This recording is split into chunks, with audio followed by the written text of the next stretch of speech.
Déplacé en ces temps coloniaux, à la fois si lointains et si proches, qu'il est difficile de s'imaginer que de tels événements eussent été possibles hier encore, toutes les régions honorées de son passage se trouvaient automatiquement en état de mobilisation.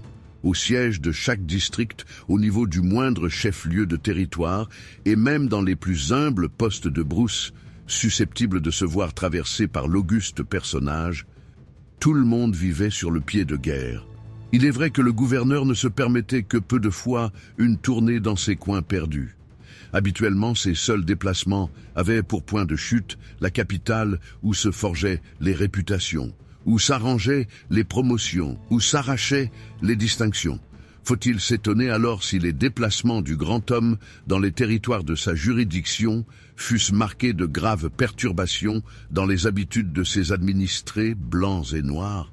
Une foule d'obligations, dont chacun se serait volontiers passé, pleuvait en dernière minute, et il fallait s'exécuter sous peine de sanction. Ainsi, les routes, elles étaient toutes en terre battue, ce détail a son importance, et les bas-côtés, sur une distance de 50 mètres, devaient faire peau neuve. Pendant la saison des grandes pluies, cette opération constituait un véritable exploit. Les maisons devaient être repeintes, les jardins et les champs soigneusement entretenus, même les villages indigènes devaient présenter un aspect agréable, ordonné. C'est tout juste s'il ne fallait pas passer chacun des villageois à la brosse afin que le gouverneur eût la conviction, sinon l'impression, qu'il n'y avait pas un seul grain de poussière mal placé dans sa province. Bula Matari, c'est ainsi que se désignait tout représentant de l'autorité, parcourait le plus souvent d'un œil indifférent ces déploiements de respectabilité coloniale, figés dans un garde-à-vous de commande artificielle. C'était partout le même spectacle affligeant de gens bien propres, souriants et enthousiastes qui chantaient, poussaient devant eux des négrillons ahuris chargés de fleurs et faisaient sauter le champagne à l'étape, avec une telle facilité que c'était à croire qu'il en coulait partout, et même dans le moindre ruisseau de la forêt, des torrents de Moët et Chandon ou de Veuve Clicquot. Monsieur Vanden Branteghem, las de cette supercherie ridicule, éprouva un jour le besoin de connaître sa province dans son plus simple appareil, dépouillé de tout ce qui existe de superficiel. Il décida un beau matin de partir par la route dans une modeste voiture de service et visiter un territoire qui ne fut pas avisé de sa présence. Mais cela aurait été faire injure au protocole et à son secrétariat que de s'imaginer qu'il pût échapper un seul instant à leur sollicitude et à leur prévoyance. Monsieur le gouverneur eut beau faire, on parvint à faire traîner le bac, à soudoyer son chauffeur, à organiser une manifestation spontanée de villageois à un carrefour. Bref, tout fut mis en œuvre pour retarder le cortège et permettre à quelques émissaires, envoyés en avant-garde, de révolutionner en quelques instants les villages et les postes administratifs par où le chef de province devait obligatoirement passer.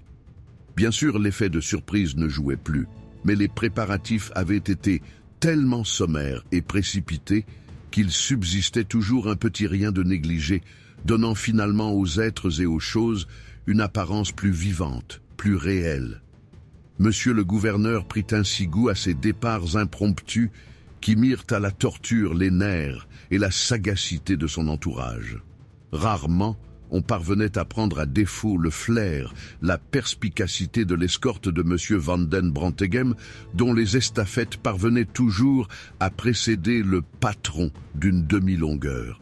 Pourtant, un jour, à Sukampongo, l'atmosphère était au drame. Madame Hurley, épouse du chef de poste, avait eu, le matin même, une explication orageuse avec Madame Winen, épouse de l'agronome territorial. L'explication avait été longue, animée et apparemment inutile, puisque l'une de ces dames parlait en français et ignorait le flamand, alors que son interlocutrice parlait le néerlandais et faisait semblant de ne point entendre la langue de Racine, mais que ce fût dans une langue ou d'une autre, le contenu, au dire des spécialistes, qualifié d'empoisonné d'un côté, se révélait incendiaire de l'autre. D'ailleurs, les intonations, les mines et les gestes auraient suffi à faire comprendre à des Polynésiens ignares que ces deux personnes ne se voulaient pas que du bien. Suivant le témoignage de voisins impartiaux, Madame Hurlette s'était montrée plus modérée dans sa tenue et sa gesticulation, mais plus insidieuse, plus polie même dans ses propos. Quant à la brave Madame Winen, elle avait battu le record des injures et des grossièretés. Que pouvait donc être la cause de cette dispute? 3 fois rien, ou si peu? Vous auriez affirmé ce voisin bourré de bon sens. Madame Winen était jalouse, tout simplement.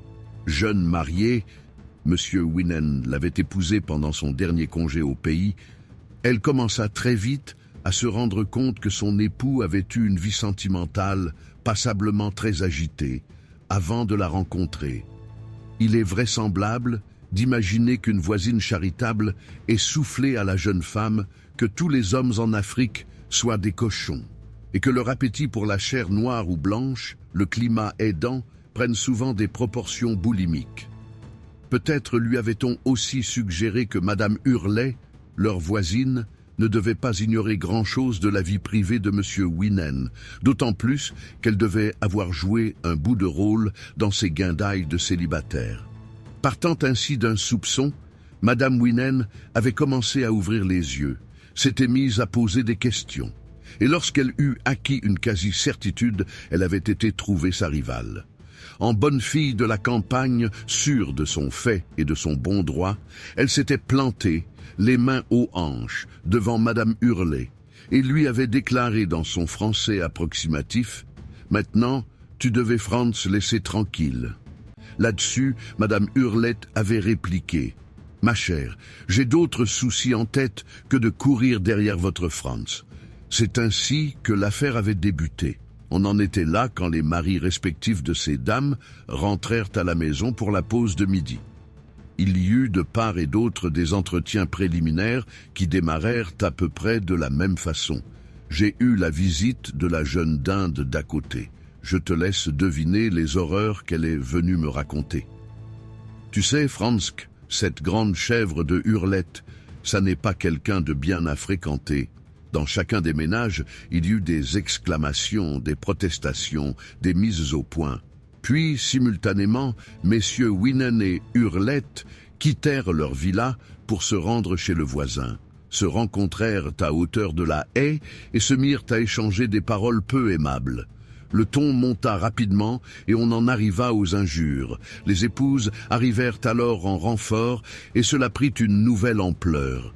Les domestiques, attirés par cette agitation inaccoutumée, vinrent se mêler à l'affaire, prenant parti pour leurs patrons respectifs. De quel camp vint l'initiative de lancer des mangues et des oranges pourries? C'est un mystère qui ne fut jamais éclairci. Ce qui est certain, c'est que ces jets malodorants furent le signal de la bagarre. Les 2 femmes accrochées l'une à l'autre se tiraient les cheveux et se déchiraient mutuellement les vêtements. Quant aux hommes qui s'étaient empoignés à bras le corps, ils luttaient avec acharnement, en s'envoyant de grands coups de poing dans les côtes quand ils ne pouvaient toucher la figure. Les domestiques se culbutaient allègrement parmi les parterres de fleurs ou les rangées de choux, continuant à faire pleuvoir des projectiles de toutes sortes sur le groupe adverse. Comme il fallait s'y attendre, les voisins vinrent à la rescousse avec leurs domestiques, suivis bien vite par les commis et les plantons de bureaux tout proches, puis par des villageois de passage. Ce n'était que combats singuliers mettant aux prises blancs ou noirs, hommes et femmes, transformant les jardins des époux Winen et Hurlette en champs de bataille grouillant de corps enlacés. C'est à ce moment que le clairon se mit à sonner. Le policier en faction devant le bureau territorial, ayant reçu une communication de la plus haute importance, n'avait pas trouvé d'autre moyen pour mettre fin au délire collectif et avoir l'occasion de transmettre la teneur du message à qui de droit. Il avait à peine réussi, avec l'aide de 3 ou 4 camarades, à séparer les combattants que monsieur le gouverneur faisait son entrée dans Sukampongo. Avec délectation, Boula Matari passa en revue les survivants du carnage. La plupart des domestiques et des villageois étaient durement touchés. Des bouches saignaient, des têtes s'ornaient de bosses et de plaies. Au premier rang, le chef de poste essayait en vain de dissimuler sa joue labourée par 3 sillons sanglants parallèles, tout en remettant de l'ordre dans son uniforme chiffonné. L'agronome vint en boitillant se présenter à ses côtés avec un magnifique œil poché. Pourtant, c'était surtout vers les femmes qu'étaient braqués les regards gourmands de monsieur le gouverneur. Leur tenue n'était effectivement pas très correcte. Madame Hurlette, dont la blouse et le soutien-gorge avaient été arrachés, tentait de cacher avec les lambeaux de tissu une poitrine somptueuse, endommagée par des dents de vampire. Madame Wienen, pour sa part, se trouvait en culotte rose, ce qui permettait d'apprécier la splendeur d'une cuisse bien faite, quoique un peu fort, portant la marque d'ongles impitoyables. Monsieur Van den Branteghem, émoustillé par ce spectacle imprévu au programme, ne pouvait dissimuler sa satisfaction. « Eh bien, dites donc !» répétait-il en se frottant les mains. « Il me semble qu'on ne s'embête pas dans ma province. On finit par ramener un semblant d'ordre et de respectabilité dans les tenues afin de subir dans la dignité les foudres de Boula Matari. » Mais celui-ci n'avait plus qu'une seule idée en tête, trinquer avec ces dames. Et comme les deux héroïnes du drame faisaient mine d'aller se changer, le gouverneur protesta avec feu « Non, non, restez tel que vous êtes, cela fait tellement plus naturel. » Et il couvait d'un œil attendri le sein généreux de Madame Hurlette et la cuisse si joliment tournée de Madame Wienen. Le gouverneur quitta avec regret Soukampongo et ses habitants 1 heure plus tard. Il s'y serait volontiers attardé plus longtemps, mais quand on est gouverneur, on reste esclave de ses fonctions et de ses charges, même si l'on prend parfois des libertés dans le protocole et l'emploi du temps.